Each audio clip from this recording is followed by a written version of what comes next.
I had to give a speech to my staff. It's my fault. And I actually had to go to them in our last staff meeting and said, look, when an Allen event comes up, that doesn't mean stop everything else.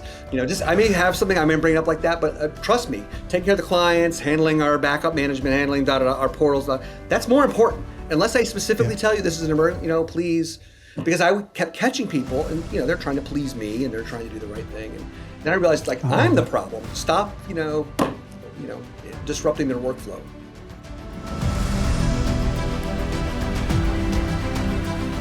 Hey guys, Damian Stevens, host of MSP Mindset. Today, I got the pleasure of speaking with Alan Crowetz. We got to talk about how he spent over 30 years building his MSP. If you'd like to get the wisdom of how he gets out of his comfort zone and builds something in a different area that he's uncomfortable with, the lessons he's learned from building a team and keeping that team for so long, and the secret talent that he developed, even as a tech guy, that most of us never get around to, don't miss out on our conversation. So tell me how you got started. I've always been education oriented in the family I grew up in. Grew up without very much money, but knew all about hard work and success. And so in my mind, I always had a roadmap, what's next? If you finish high school, you go to college. All right, what's next? If you finish college, you go to graduate school. Then what's next? And back when I was doing it, the economy was going through all kinds of change and, difficult times for people. And my goal was to get into a Fortune 500 company in some kind of executive training program that puts you on a roadmap so that in 4 or 5 years, you're in some kind of, executive position and moving on up to IBM, which, believe it or not, that was a big company back in the day. Oh, I hope I get in with IBM or AT&T or, Microsoft. Who's, they're small, So there was a lot of, goal for that.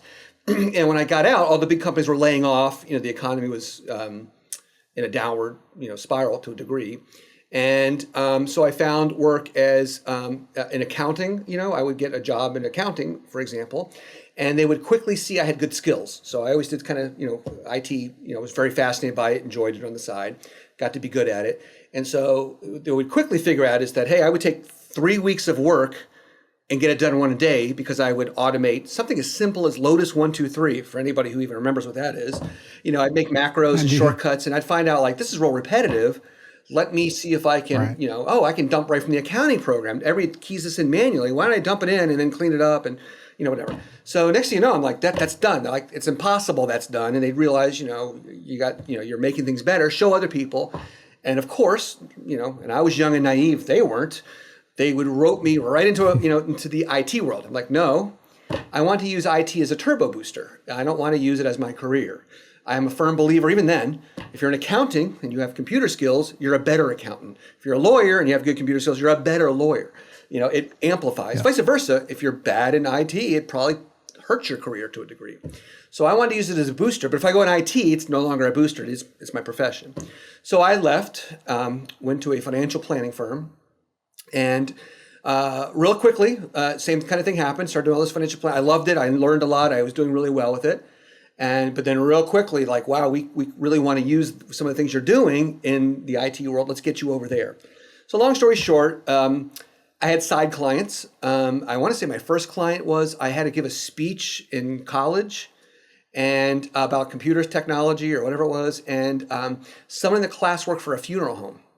And after the speech came up to me and said, hey, my boss is freaking out. The state requires certain documents for a funeral, blah, blah. He lost them. He doesn't have these documents on a funeral, on a death. We're in real trouble. It's like walking distance from here. Do you think you could help him? I'm like, oh, I'll be happy to help him. And I went over there, used, and this is really dating me, Norton uninstall to recover a deleted file from ancient days. The guy was so ecstatic, so relieved because he was in so much trouble. He gave me a $50 bill, which in the time I'm talking about, he may as well have handed me a Lamborghini. That was the reaction on my face when he gave it to me. So all right, maybe there's something to this when I'm making, minimum wage, when I was in school was next to nothing. So I started picking up stuff on the side here and there. And so after a couple corporate jobs that kind of kept roping me to IT, I'm like, if I'm going to go into IT, I'm going to do my own thing. And so I just started deciding to take the leap and go into my own clients and build them up and go from there. And it was a good decision. So I'm curious for everybody listening, how did you go from one guy giving you $50 to now I'm going to start a company? Did you just the next day? I mean, were there a lot of things in between? No, How did that I think happen? what happened is the word, that was my side thing. I had no interest in, that was not it. I'm going to go work for IBM as a executive in who knows where. And I was really gunning for it. I remember downloading the top 5, the Fortune 500 companies and their, who to send the resumes to for them. But on the side, when you're making, this trivial, I think the minimum wage back then was like $3.80 or something like that, $3.80. And someone's, and like, all right, I'm going to charge $20 an hour. No one's going to do this. No one's going to pay for me. And like people were just like, every time they would hear about it. And it's this kind of thing. You're in an elevator after helping somebody out and someone's go, what do you, you talk, what do you do? And like, hey, we have a problem. And in those days, it was easier than it is now. Now it's hyper competitive for sure. But in those days, you couldn't find IT people. It was brand new to companies for the most part, practicality. And, friends knew I did it, and so invariably it would come up. And so I had no idea about marketing, no idea how to, to do this. But I would pick up more and more clients. And their beautiful thing about our world is it's recurring. If they have one problem one day, they're going to have more problems down the road and call you more. So I stumbled into all this. No brilliance behind this at all. Just walked right into this. And so after my second career, professional job, and the economy was still doing very bad, and I kept getting roped into IT, I finally decided to do it. Now, admittedly, that was a huge leap to go from a small salary. I mean, I was still new to my career, so it wasn't a giant salary. To drop that down to what was your career? What's that? What was that career? That was the financial planning was the last company I worked for. And so to leave that paycheck and to go with my clients were hit and miss, just side stuff, little things here and there. I might go, a couple of weeks with no one calling me and decide, all right, I'm going to dive into this. I had an MBA, so at least I was familiar with marketing and getting the word out there and, some of the business practices, which helped. But, when the clients fell in my lap, that's not such a big deal. But when you have to realize like, look, I'm not going to pay the electric bill unless I go find some. That was a very new experience and, terrifying experience. But fortunately, within a year, I, was back making my salary. And then from there, it just, kept going up and it grew. And I learned more about, what to do and what not to do in starting Infostream. Hey guys, today's episode is sponsored by Servosity. I created Servosity because I was an MSP that lost data. Then I had to go in front of my client and tell them I can't recover. If you've ever been there or worried that you would be there, then you may want to take a look at Servosity. We do 2 things that nobody else is crazy enough to do. We test your backups maniacally. We do that daily, weekly, monthly, and quarterly for you. Then we manage the backups for you so you can focus on growing your MSP instead of babysitting backups. If you're interested in our unlimited storage or immutable storage or any of the things that I'm talking about, visit servosity.com. So 30 years is quite a tenure, still going. If you had one thing to change, if you've done it 30 years, if you're doing it differently, what would that be? I think, believe it or not, it's kind of what you're doing with this video. I wish I had done more peer-to-peer meetings and reviews and got together with people. In the early days, I saw everybody as my competition, big surprise. And, I didn't want to share trade secrets. I didn't want to, network with them. I didn't want to, whatever. I mean, I wasn't rude, but, it wasn't like my goal. And I realized now, successful people, even competitors, love helping other successful people. And that if you, sit down with them and you're open and sharing what you can share and, and helping them, and whatever, it comes around really well with those who get it. Not everybody gets it. And I think I would have had a much more exponential growth if I had started doing that earlier, finding out what other people were doing, sharing, everything from the employee handbook to your contract to how do you solve this problem? How do you hire? If I had done that in the early days, I think I would have had much more growth. Yeah, we all have the same problems, right? When we humble ourselves and realize we're all struggling 100%. With some of the same questions. Yeah, 100%. And I seriously doubt the trade secrets in your contract. Yes, exactly. Or your handbook. Yes. I have to give credit to one of my competitors did that to me. We ended up being, best friends now for, 15, 20 years. And one day he called to lunch. I never met the guy with 4 or 5 competitors. And I thought, this guy, he's going to take 4 or 5 competitors at the lunch. He must be selling something. What's going on here? And out of pure curiosity, I went with him. And half the group didn't get it. Some of the group did get it, and him and I, for some reason, clicked. And this guy's like, "Hey, you want my contract? Here's my contract." I'm like, "You're going to give me your contract that you paid, $5,000 for the attorney to get done? Just give it to me." And he did. And then I was like, "Well, then I'll give you my marketing, book or whatever the case." And he took that, and it's been very, very fruitful relationship. But I see lots of that in this industry. And like you said, everybody has the same, type problems. For example, I worked. We're mostly small business consulting, IT consulting like that. But somehow, I don't know, 15, 20 years ago, I formed a weird niche where CPAs who audit larger companies, organizations, cities, states, whatever, they have to sign off on the IT side of things. So they have to, in addition to all the financial statements they're saying are legit, they have to say that the company has proper IT practices in place, that no one can scam them. So firms reached out to me and said, "We'd like you to do that for us. We're going to go and do this giant financial audit for the city of whoever," and there's a bunch of famous cities down here that I do it for. "We want you to go in, do the IT side of it, and sign off on it." And one of the funny things that struck me with that is that I would go into them and working with 20 different companies every season, and I would go into them like, "Oh, you know what? We have water-based sprinkler system in the server room. We got to do something. What do we do?" And I'd be like, "Oh, did you look into FM 200? Like, I have no idea what FM 200 is, but 9 clients in a row suddenly are having the same problem." I'm like, "You guys don't talk to each other? If you guys talk to each other," so everybody thinks I'm like this incredible municipal guru for large companies, And next year it would be like, "Hey, we are mandated by the state to do this, and what are we going to do? Well, I just heard 9 of those, and I would share that advice, and so they all saw me as this expert. And literally, I don't know anything about running a city's IT department or a government IT department, is they all had the exact same problems, but somehow nobody was calling the neighbor, 5 minutes down the street and collaborating. It was the strangest thing. Mm-hmm.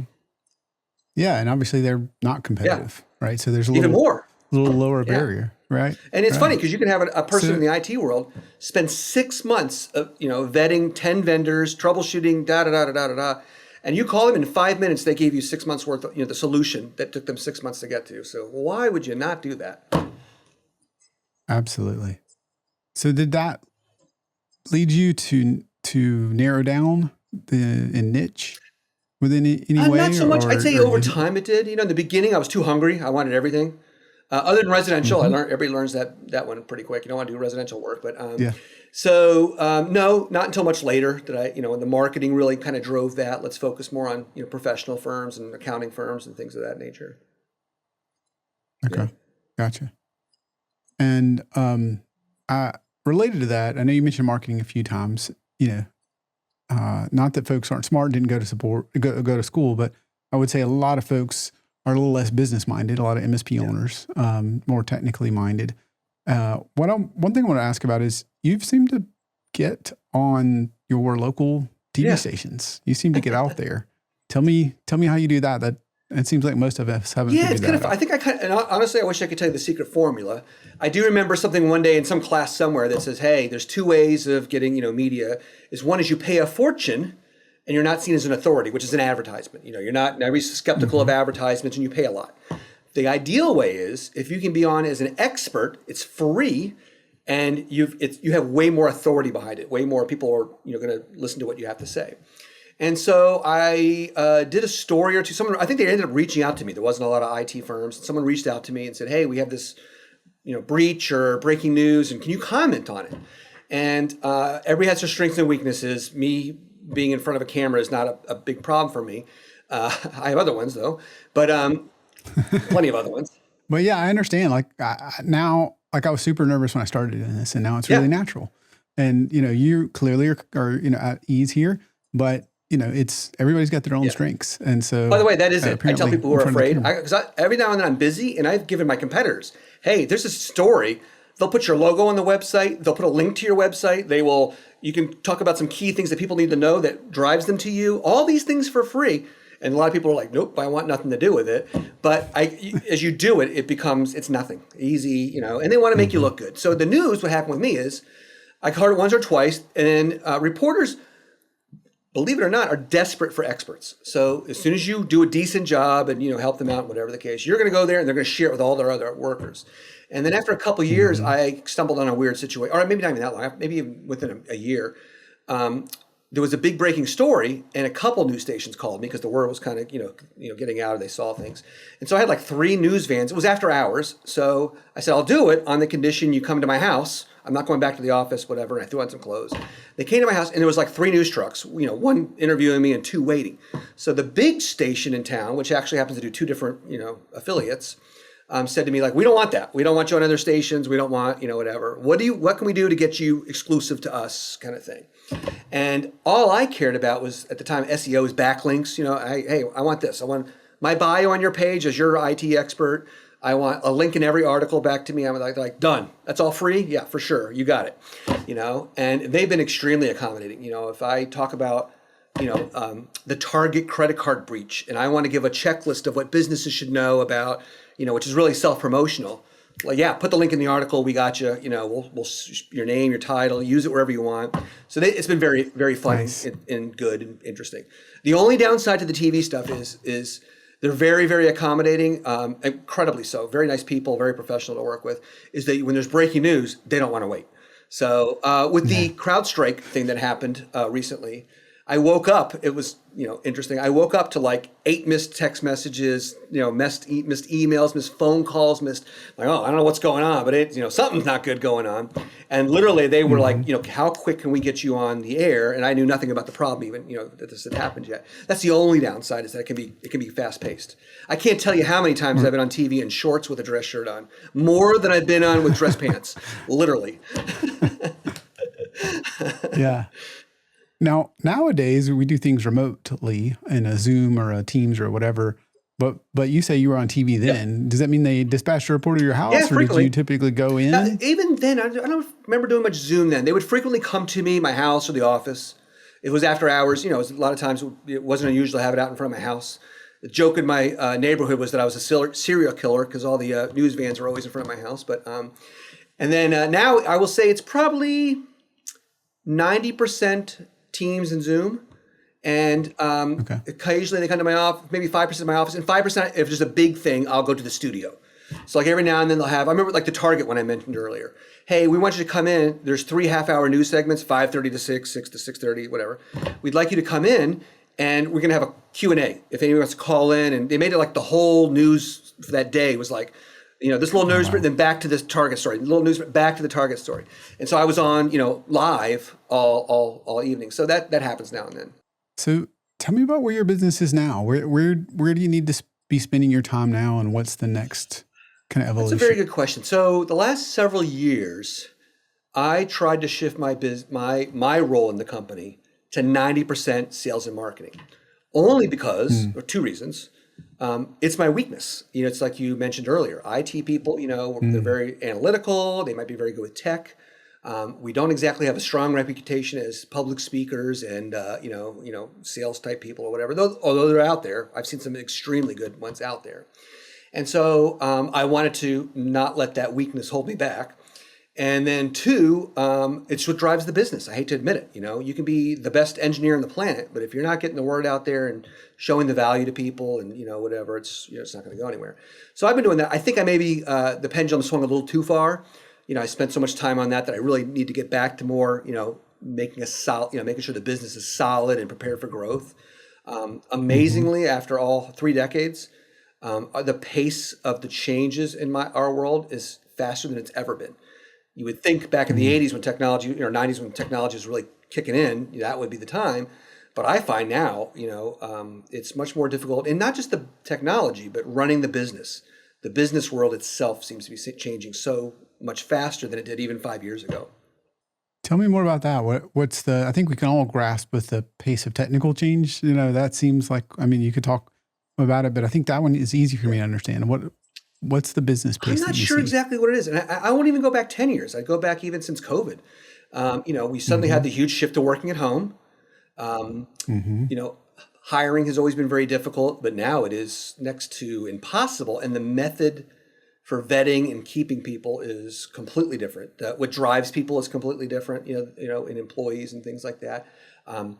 I am constantly, for lack of a better word, rattled by some new things that come out. Hey, you're not doing this. You should be doing this. Well, you haven't been doing that for the last 6 months. No, let me dive into that. And as soon as the dust settles, 3 months later, everybody else is saying, look, you're not doing this. You need to be doing that. And so it's constantly feeling like, there's more that you should be doing. And if you're not, you're lagging the competition, which may not be true, but it's just so rapid and fast paced. And then, of course, in our world, we support all these other businesses. So they're going through that. I have the CEOs panic calls. What do I do about this? How do I handle this? Or, from a technological point of view, and we're being pressured to do this. And, there's just lots of that kind of stuff. But in the MSP world, I feel it is just moving and changing faster than it did, even 5 years ago.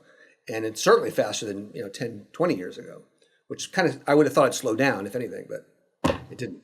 Right. You'd think it would, a lot of times people say the market will mature. Yeah. Which usually means, the pace changes.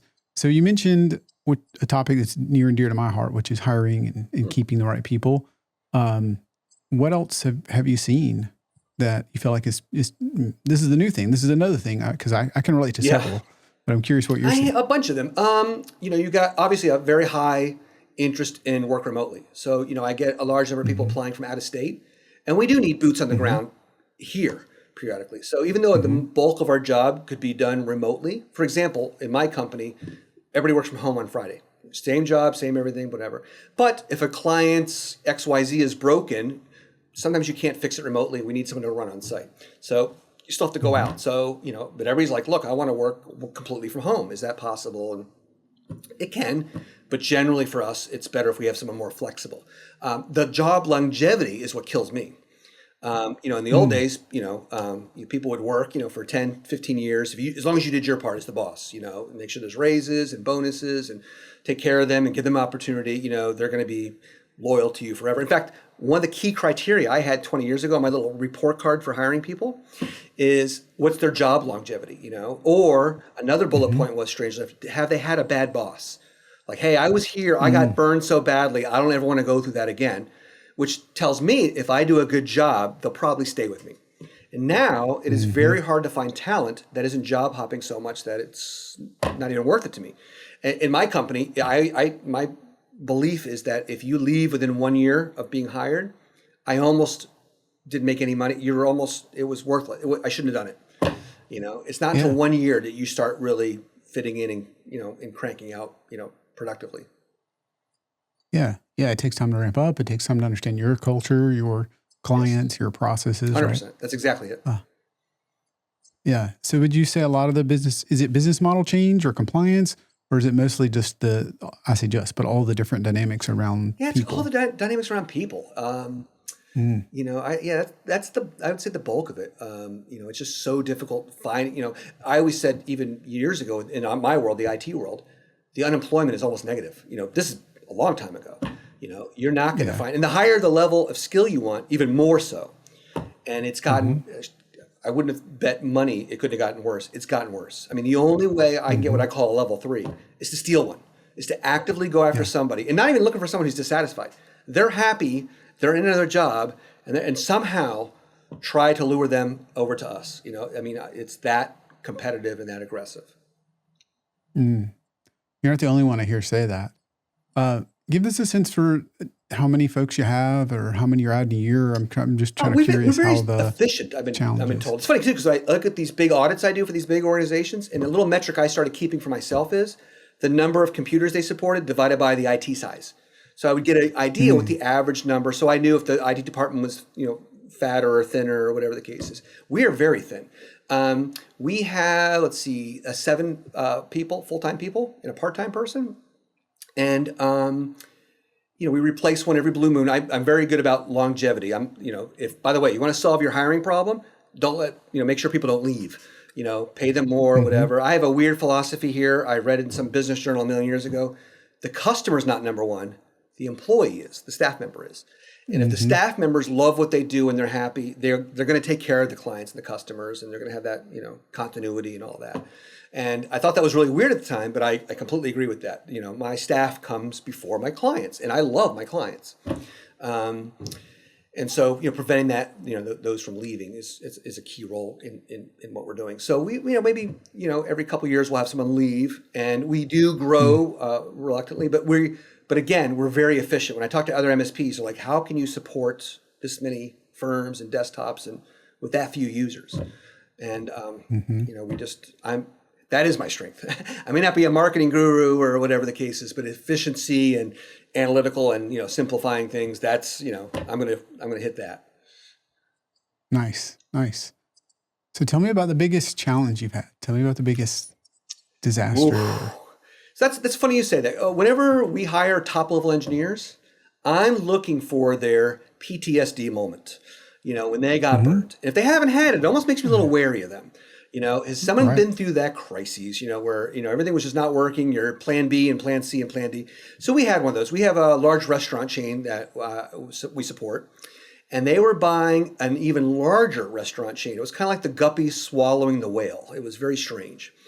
And there was a day, it was all supposed to go public. They were on a server, for those technical people out there watching this, called Small Business Server, that was limited to 75 corporate users on it. That was the deal. You got it cheaper, you get all this bells and whistles, but you can't go more than 75. So they had a program that very few people know about called the Transition Pack. Hey, you buy this program, and now you can go beyond 75 and go to the full product, or whatever. It's not limited or whatever. And so we went in there a couple days before the big migration, because they're going to bring in hundreds of corporate users into the network. And they were also going to be in the front page of the newspaper, and it's going to be widely promoted. So emails would be flowing. This is when email was in-house. That's how long ago it was. And we ran this little transition pack program, and the server came back up and was like, I won't boot. There's a problem, whatever. We've seen it before. So in typical IT server troubleshooting, we spent, a few hours ourselves working on this, going, this is really weird. This seems simple, but it's not working. Then we got on the phone with Microsoft, 8-9 hours. Now it's, 10 o'clock at night, 11 o'clock at night, still not working. And then after hours and hours with Microsoft, they go, this is a known bug. You're going to have to, restore the server from scratch and whatever. And the backup for this particular server back then took 10 hours. So, we're already, 12 hours into it. Stayed through there the next day, it's going. The backup had a problem, but this is so long ago. It was from tape drive. The tape would get halfway into it, fail.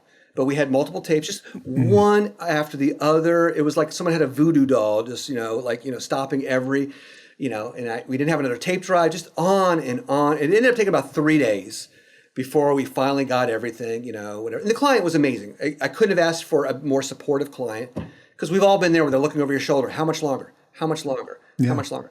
And they weren't doing that. Like, we know you got it. And I'm like, I don't know that I have it, And they're like, no, we know you got it. And after 3 torturous days, we were able to get them back up 100% functional or whatever. And but after that, we became psychotic about cybersecurity, backups, as you well know. Nothing fixes you than a major catastrophe. Better than that. Yeah. What were the lessons that came out of that? That was a tough one. That was pre-image-based backup days. That was a big game changer for us. That one, it's hard to get lessons out of it. We had no more than 10 full copies of backups.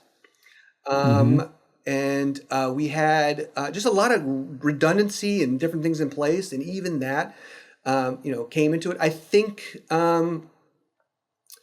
and I think tech has fixed a lot of that. I like to take credit for it, but the image-based backup came out, virtual machines where you can take a snapshot if you're going to do a major process to a server. There was a lot of that kind of thing like that. Tapes are out the window. Tapes are, they have their place, but you don't want to be doing disaster recovery from a tape. And things like that. So a lot of that fixed it. And we became more diligent in testing our backups, how we tested them, not just recover a file, but more of a full test, things like that. So, but my lesson is not just backups in anything, what is how can we have redundancy and double checks? And, that's why I kind of like hiring the person who's got a catastrophe or two behind them. Because you can see every time they hit the enter key, they're triple thinking and quadruple, there's everything right before they hit it. Now, every little move they do is designed like, no, I'm going to have a fallback. And we interviewed a guy, and we're talking about a server upgrade. He's like, hey, before, each step, I do a snapshot of the server. So at any point it blows up on me, I can roll back to 5 minutes ago. Like, that's what I want to hear. I want to hear paranoia. Yeah, we've all probably seen that new guy, that L1 or whatever Which one? role they are. we've all had that like Oh yeah. L1 engineer or a new Yeah. guy, and they're just kind of cavalier, Yes. and you're like, they don't have the scar Yes. tissue. You just see them doing all kinds of upgrades or registry edits or something else live, and you're just 100%. like, that's I not can what do you that. do. That's easy. I'll And just take it. It'll be 5 minutes and I'll get, like that. You're making me nervous. What's your yeah, plan B? How are you, what if this goes wrong? What if, and they don't have the answers. They're just kind of like, no, it won't go wrong. Like, I need the scar tissue, like right. you said. Yeah. That's how you learn, right? That's how Yeah. you learn to be a little more Yeah. paranoid. Right. Even, I think, all the customers of CrowdStrike, not to pick on Yeah. them, like I think they're all probably thinking about a little more redundancy or, what do we learn from Yeah. this? I'm curious what struck me earlier. You said that you put yourself where you were doing at one point, maybe a little less now, but 90% spending so much of your time on sales and Yeah. marketing. Why? Is that what you need to do to go to the next level? What drove that decision? I think it's been, I've always grown with both feet on the brakes, all these decades and whatever. There's some comfort in there. It's easier. And, it's always been like a lot of people out there watching this, you get the referrals and the natural growth and the whatever. And then one day, it starts plateauing. Like there's only so many referrals you can get. I'm out there less. I'm less the face of the company than I was 10 years ago. And so what's the next thing? And I thought, you know what? This is going really well. We're doing a good job, good reviews. I should try to actually grow this. I know, new concept for business. Let me try to grow this. And so I dove into it. And also because I'm not efficient with it. It's not my strength, I always say all the time, I say this about hiring engineers. I'll give it a weird example. My mom is an artist. I'm not an artist. So if you sent me to the Sorbonne in France under Leonardo da Vinci for 10 years to be an artist, I would for sure be a better artist. Okay. Nobody's going to confuse me for being a great artist, even after that. So I hate to say it, there's natural talent. I'm never going to compete in the NBA. That's not going to happen. Okay. Right. So marketing is me too, but I do believe I can get better at it. So my 90% marketing is probably like a natural's 5% marketing quality time. So I did that. Let me just see how it works. Let me learn about it. Let me get better with it. Let me get more comfortable doing some of this stuff. And I did. I've learned quite a bit. I'm by no means even average in that area compared to a lot of people, but I've gotten better. So I just thought, let me see what this is about. And now I feel much more confident in how to grow the business and how to get clients and things like that. And it's paid off. Not as much as I'd like, but it's paid off. Love that. Yeah. I mean, what I'd love to dig into is most of us, I know there's awareness that I keep, like you already have the self-awareness to realize you have both feet on the brakes. Yeah. So that's huge. So for me, it starts with awareness. Yeah. Like, I've been driving with both feet on the brakes, and I think it's easier to get the analytical, at least for me. Yeah. Like, as I get to a bigger number of customers, just the natural law of churn, because they got bought out or just reasons beyond my control, is going to kick in, and all of a sudden, my natural referral rate is now equaling, or as I get bigger, not quite equaling that rate. So there's this analytical side of me that goes, I get it. I see why. But there's this other side of them. It's like, I don't want to do uncomfortable things. So what drove you to get out of your comfort zone? Because most of us, we want to go be a better engineer. I would say it's or whatever we're already good at. The one good thing that a lot of analytical people have or IT people have is competitiveness. And I think seeing other firms, growing, well and doing things like that, like, part of me is like, I could be doing that and I could be, whatever. But just like, I'm not, I'm not growing as quick as they are. I'm not, doing some of these things that I should be doing. And of course we avoid it. It's not our fun and specialty. You hit a big nail on the head. I'm like, look, I'm bringing all these great firms, these killer firms. But I'll give you an example. Just 2 or 3 years ago, our biggest firm that spends an enormous amount of money on us was all in on all the, all kinds of stuff, growing at an insane pace. I took them over when they had it was a CPA firm. I took them over when they had 15 accountants, and they grew to 130. Huge organization. Wow. And out of the blue, after all these years of working with them, they sold the company. So here, our largest company, who's loved us, praised us, had us in there all the time. I was the one telling them, stop giving us money. Stop. Let me do some of these things. This is good. We can slow it down. You don't have to do all these major blah, blah, blah. I mean, it was a killer client to have. I love them to this day. Poof, gone. And so you learned, you have to be building and growing and, and doing those things. And you can't just sit back, and honestly, you probably could sit back, but it's risky to do that, and you certainly aren't going to grow as well as you should. But mostly for my case, the competition of it. I don't want to be lagging behind competitors I see, going out there doing all this.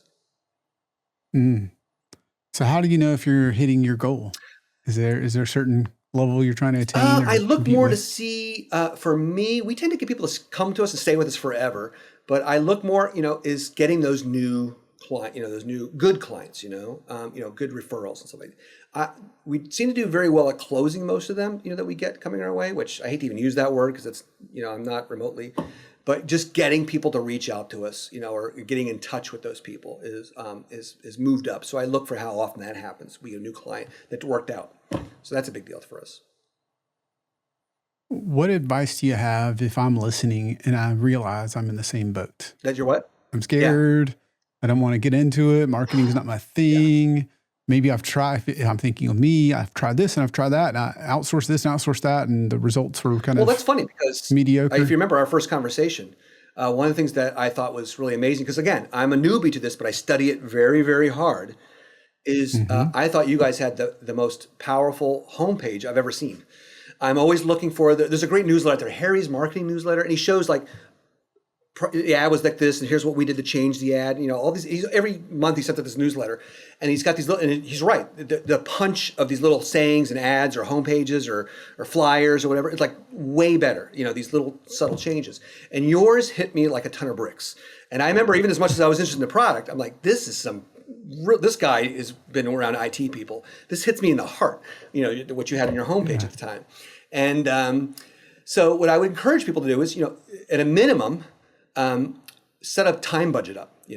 Most analytical people are very efficient. They're not goofing around all the time. So if you booked every day, from 11 till noon, you're going to work on marketing. And no plan, empty checklist. Just dedicate the time. Go Google it. Go read something online.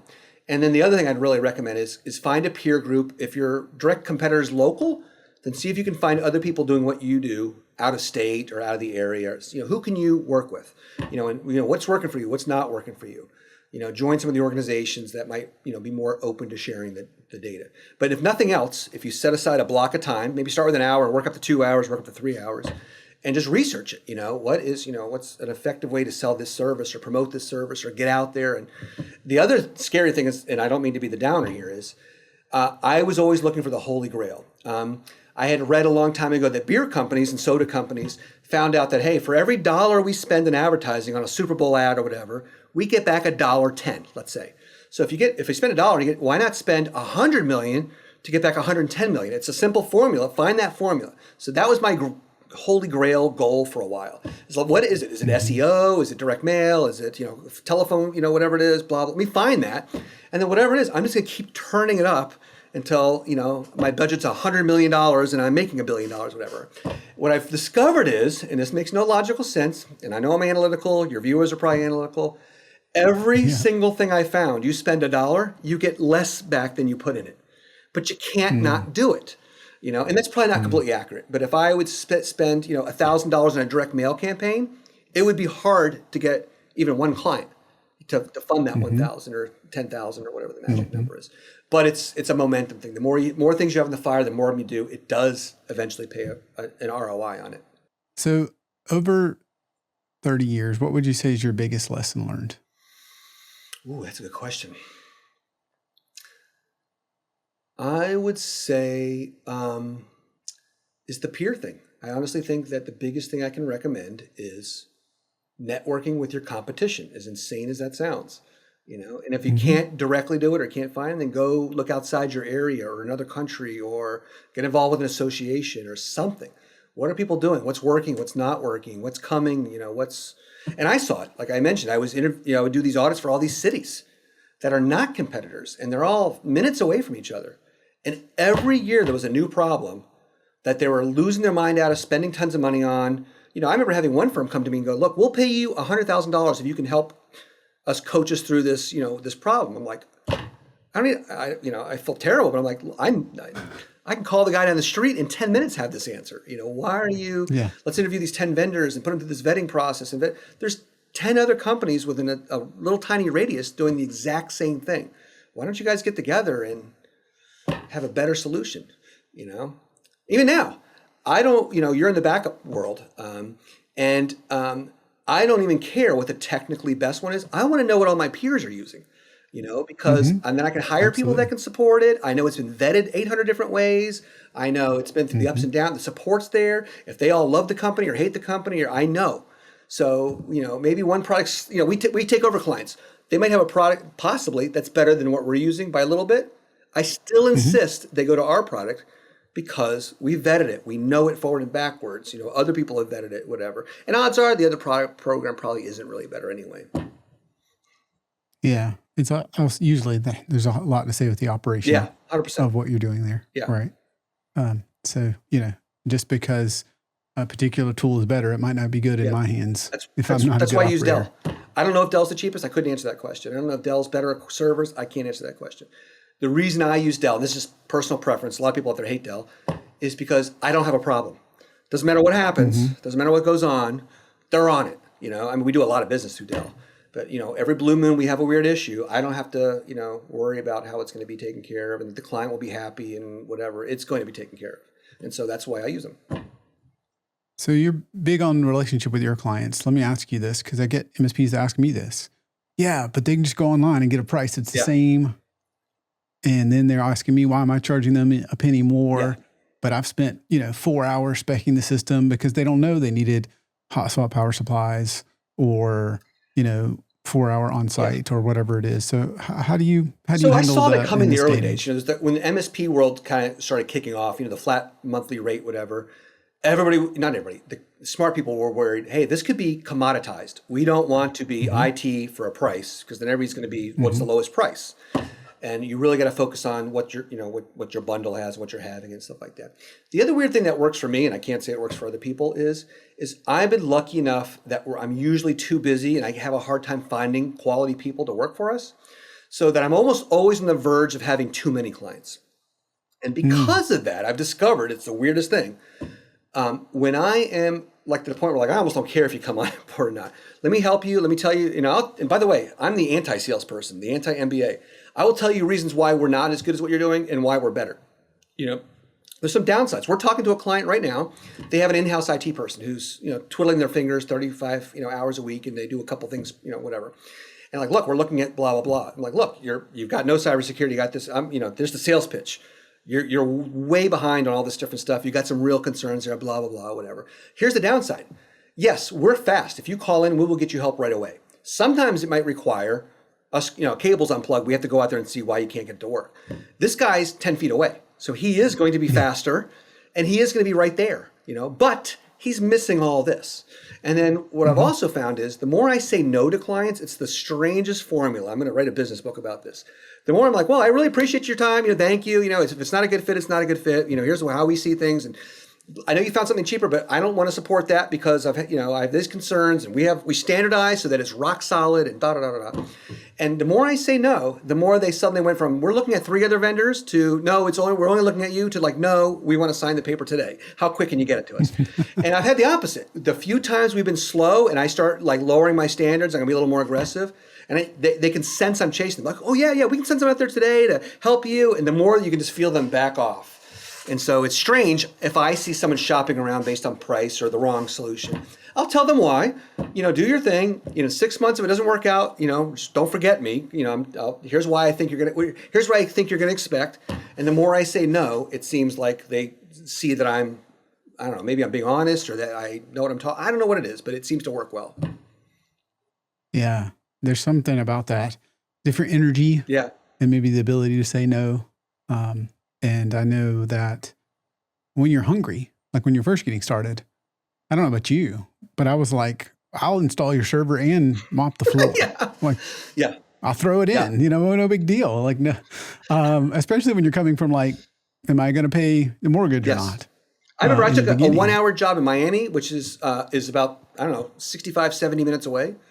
And I knew it was 1 hour. It wasn't a big surprise. Hey, can you come here and do this one trivial thing? And I drove almost 2.5 hours round trip for 1 billable hour. And to this day, I'm like, I wouldn't go 5 minutes for 1 billable hour now, so. That's funny. Yeah.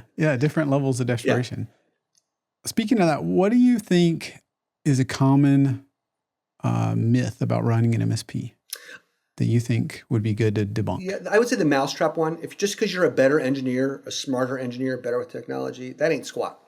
It's good to have, but I see lots of IT people who aren't experts who thrive, and I've seen lots of incredibly talented people who just tank. You can't. It's a business. You're not just an IT person if you're going to go into that kind of thing. Yeah, yeah. There's a difference between you can be an IT person, or you can have an IT hobby. Yeah. But running a business is different. Yeah, 100%. You've got to develop different skills. Yeah. Speaking of that, you mentioned there's a lot of change and the pace gets faster. What are you looking forward to? There's a lot of change on the horizon. Is there anything that you're looking forward to? Not easy for me. I'm a very hands-on person. I'd like to be able to, I'm blessed. I have an amazing team, great clients, incredible engineers, incredible admin staff. And they're just, not even just saying that. I'm so blessed in that area. I'd like to be able to step back a little bit, I've seen, it was an old story in my world that kind of rung true with me. It was about a person who worked 3 hours a day. Not that I want to do that, but 3 hours a day. And they were getting more done than the person who was in there 60 hours a day, grinding away. Not because of that, but it's if you can just, come in with what's your mission, what's your goal for that day, hit it hard. And then, there's a lot to be said. I see it with some of my competitor friends. They go out and they play and they goof around. They do what I'm like, what are you doing? But then when they come in, they're focused. They're not burned out. They're down to business. It's very productive time. And then when they've checked those boxes off, they leave, or they go on to something else. Whereas I'm the kind of person, if you're not at your desk by 8:30, you're a slacker kind of thing, and that's a hard mindset as an owner to get out of. So I'd like to be able to be more productive and yet get away a little more, or to think about the bigger picture, not be in the weeds all the time. I love that because when I was starting, I thought, well, if people are going to come in at 8 or 8:30, I've got to be the example. I've got to be there at 7:30. You just hit my hot button. That is a whopper for me. It drives me bonkers when one of my guys is doing a major server migration at night. If I'm not, if I'm out having dinner with friends and I know he's grinding away, it makes me insane. I feel guilty. Yeah, so there's something interesting about that. Well, and I can align with that, and I can see that from my side. But why do you think that is? I don't know. I talked to somebody about it one time. It's insane. I did get some really good advice from somebody. Someone said, 10 years ago, did you have the support, and was anybody covering? I'm like, no, it was just me, whatever. Or the first days of Infostream, and I'm like, no. And how many jobs have you created? I'm like, well, I've created this many jobs, and hey, are you doing this and that? You've done all this. You're the boss. You should be able to go, do those things. And honestly, and this sounds like I'm full of it, I've noticed that the days, if I do come in a little bit later and hit one thing really hard, hey, I want to make this flyer, I'm going to make this blah, blah, let me focus on that, get a couple people in the team together, blah, blah. And I get, wow, this is really good. And I leave, I feel like it was a super productive, focused, I'm not trying to get 100 things done. I'm here for one thing. I actually feel more productive sometimes those days. But yeah, I don't know, it's the old school boomer mentality or whatever I have, but it's really hard for me to leave, why don't you just leave for the day? I got all these people grinding away. I can't just go leave. But it was interesting that this person said, look, you've done all this, you've created all this, and you didn't take a vacation for the first 10 years of Infostream. I never walked away. If you want to take a vacation, take a vacation, So I'm trying to, both for the company and for myself, learn, to do a little more balancing. Yeah. I remember I had to work 7 to 6 or 6:30. Yeah. I say I had to, but I chose to because I had to be there earlier, maybe be there later to kind of set a good example. And the irony that I only realized later is I didn't really want them to overwork. Yeah. I encouraged them to take off some time, go to the dentist, go to the doctor. If you got the work done, there had to be some people here. But if we didn't have a super busy day, then, take off early. That's so and funny. I was the last to take that advice. Yes. I started off in Fortune 500, which was very much like that. Your lunch, you need to be back here within 59. I mean, it's ridiculous. And now it's funny. Because of that, I'm the complete opposite. All the time, my guys were like, you know what, I'll just do it after hours so it doesn't disrupt them. Like, no. That can be done. No one work on the night, the weekend. I tell them, the professionals, I have somebody like, hey, my lunch might run a few minutes over. I got to go pick up my boat and move it, or whatever, some weird thing like that. Like, no, go take 2 hours because anytime I need you at night, you're there. Anytime, you're a professional. Yeah. You're not, a cashier at the grocery store. and yet Right. I can't do that. I completely relate to you. Yeah. I've been working on that myself a lot in the last year, and especially kind of letting go. And one of the phrases that's resonated with me is, "What got you here won't get you there." That's interesting. And it's just helped me realize, like in the beginning, being super hands-on is what I needed to be. When you're one or two or three people, four people, maybe employees. But in a stage, past that, when you get to 8 or 10 or 12 or so, I think it's a thing. So my belief, and I'm invested in some coaching and peer groups, is I'm the thing holding the business back. Oh, interesting. The main thing. Which is funny. If I'm the thing in the startup world, that's a big thing. I remember back when I was studying startups and stuff, they said, the startup person is usually really quick at getting a good idea going. And the biggest obstacle, so when the venture capitalists kind of step in, it's not unusual for them to kick the owner out and take over. And I thought that was insane, but I completely see why. You can see, yeah. Yeah, so and it's the rare one that will change and change enough. And so, right or wrong, my view is I'm the thing holding the business back and getting out of that way. And what's funny that opened my eyes to this a little bit is certainly a few books, but also doing some business travel. Again, I was like, well, for this conference or whatever, I'm going to travel for this, And then my team just got more done, the more. And I wasn't a micromanager. I wasn't looking over their shoulder. But the first epiphany was now we're remote, but back when we were all in an office, I would be working on something or I'd get off a great call with somebody, and Alan was like, oh, I really want this, or this would be cool. And I'd go over there and talk to development, or I'd talk to support, and I would just kind of, and I would always say, hey, is this a good time? I'd be polite, but perhaps they should have said no, but they would say yes. And then we would talk about it, and it felt productive because we would just workshop. What if we did this? What if we started doing this? How could we build this in? So it felt good. But what I realized is it was a giant, distraction. 100%. And so 100%. I had to give a speech to my staff. It's my fault. And I actually had to go to them in my last staff meeting and said, look, when an Allen event comes up, that doesn't mean stop everything else. I may have something I may bring up like that, but trust me, taking care of the clients, handling our backup management, handling our portals, that's more important. Unless I specifically tell you this is an emergency, please. Because I kept catching people and, they're trying to please me and they're trying to do the right thing. And then I realized I'm the problem. Stop, disrupting their workflow. I love that. And especially you catching them, because it took me too long to realize that just because I, as a human, happen to be the boss, they're interpreting that as urgency. Yes. And so I had to give the same kind of speech and say, hey, no. Like it should go in the queue with everybody else. I didn't catch it. One of my other senior guys here who I love, who's has no problem telling me what's right and wrong, which I like. He's very straight. You need that kind of guy in your life. That kind of person. Sometimes he drives me insane, but you know what? He calls me out. He's like, look, you got to be careful when you give, when you do this, they stop everything. They stop and they hit that fully. And next thing you found, clients have been ignored for 4 hours and like, whoa. And it's like, you may say it, you may tell them that, but you got to, no, you can't, I'm like, oh, that's good advice. I love that. Yeah, I've got one person on my team that's super direct, and some people that ruffles their feathers a little bit, but I love it because I never have to wonder how he's feeling. Yeah. And sometimes it's a little uncomfortable, when he's like, you're doing this, like you're really interrupting people. And I'm like, oh, I am. Yeah, most recently I was able to, so I've tried to flip this on its head. I've been able to catch people.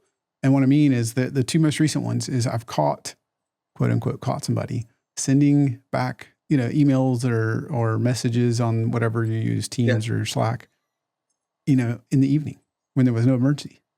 And so whenever I see that, I'm like, hey, unless you just feel like you got to work, quit working. Yeah. And then another one that's funny, but in the,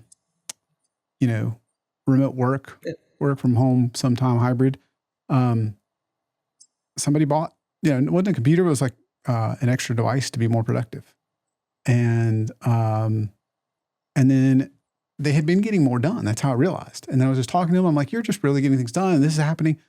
And they're like, yeah, I went and bought this with their own money. Yeah. And, so it's a classic, like the employee, the team member, this person just God love them. Yeah. Their heart is absolutely in the right place. Yes. But that's what I told them. I said, I caught you and you're going to, we're going to pay for that. Yeah. Like that's, But if you're using it it is for working, you touching. pay. They have your back like that. They do It things. is. They didn't even occur to you to ask me to no, I got you. What are you doing? We're going to get this for everybody, Yeah. But I'm like, how nice that's is it exactly. that, so yeah. Yeah. That's when you have an amazing team, right? You said that, it's a blessing. And I believe to have an amazing team. And that's when things like that. And the thing that I have to remind myself is I need to lean in to remind them, because it's not that I've said no to things like, can you have this device? It was just they didn't ask. They just took action and, and kind of solved for the customer, which is what we want. But, I find that with the equipment. We get guys all the time like, I need to do this one thing. So I have a server at home I'm going to bring in. I'm like, I really appreciate that. That touches me to no end. But stop! Don't do that. We can get them. They'll pay for something. I'll pay for it. We'll figure it out. Yeah. Thank you. Like no, they can spar for a couple of weeks. Like, it's like it's their company. That touches me. Yeah. If you're going to go set up your own Hyper-V, VMware, whatever, lab and learn all this stuff, that's going to benefit the company. Yeah. Why don't we give you that equipment to go do it? I found it's hard to stop them from doing it on the weekend because they're passionate or whatever. But at least, at least you're not paying for the hardware too. Yeah, exactly. Oh my gosh, totally see that. One final question for now. What's the book you would recommend? Is there any book you've read or anything else you've come across that you're like, this is a thing that has made a big difference? I can't think of any great. Don't get me wrong, I've read a lot of business books and things that read. But these days, things change so fast. I like the online stuff more. I find surprisingly YouTube's getting a lot of good stuff. And so, I don't want to go, in my evenings when I'm relaxing. It's nice to watch on the TV because it's big. But, they have a lot of 5 and 10 minute little clips about problems, various different authors. And YouTube's got the algorithm. Once you start watching a couple of these, it starts finding what you like and what you don't like and what's helpful and whatever. And I find a lot of that, for example, I went through an SEO phase. And 90% everybody's doing the same thing, whatever. And I had this one guy who was just off the beaten path with AI. Here's what you can do with AI, with SEO, and do this and do that. And it was so unique and so strange. And I noticed when I started playing with, all of a sudden my ranking shot up. A bunch of things happened. And I just started following. It was 5-10 minutes. It was nice because quick. When I get home, it's hard for me to read. I read a ton of stuff, but not business books. I am an incredibly avid reader, but I find it hard after grinding all day. Probably because I do too much to go read business books. So I do. The other thing I saw is, and I've never done this, but it's on my radar, is there was an advertisement, maybe some of your viewers or you've seen it, is it was like, hey, stop doom scrolling. We do these summaries of famous business books. Like the Cash Flow Quadrant or all those, whatever. So, and they're like, hey, we summarize the key points, whatever. And so every day, instead of playing for an hour, take 10 minutes and go read a little article. It was a simple, super cheap, I'm sure you're not going to get as much out of it as if you had, Atomic Habits is going to take me, a week to read. But I can get a summary of it in 10 minutes. It's not as good, but I got 10 minutes. I got a lot of gold out of that potentially. So I'm very intrigued by something like that. Well, Alan, I could do this all day, but I know that I can't have all that of your time. So tell folks how they could get a hold of you. Now, you mentioned peers maybe listening, getting connected, anybody else. Yeah. How would they find you? I love this. By the way, I say this to clients that come to us. Hey, if you don't go with us and you go with another firm, but you want to run some strategy by me or brainstorm with me, I love that. I like to be in the picture long term. It's not always about the money. So my website is infostream.cc, infostream.2cs. You're welcome to email me, alan@infostream.cc. And of course, the phone number's on the website. But if there's anybody out there that wants to brainstorm or collaborate or ask questions, I'm always happy to help. Yeah, wonderful. Thank you for that, Alan. And thank you for being on MSP Mindset. Yeah, I really appreciate the invitation. Thank you.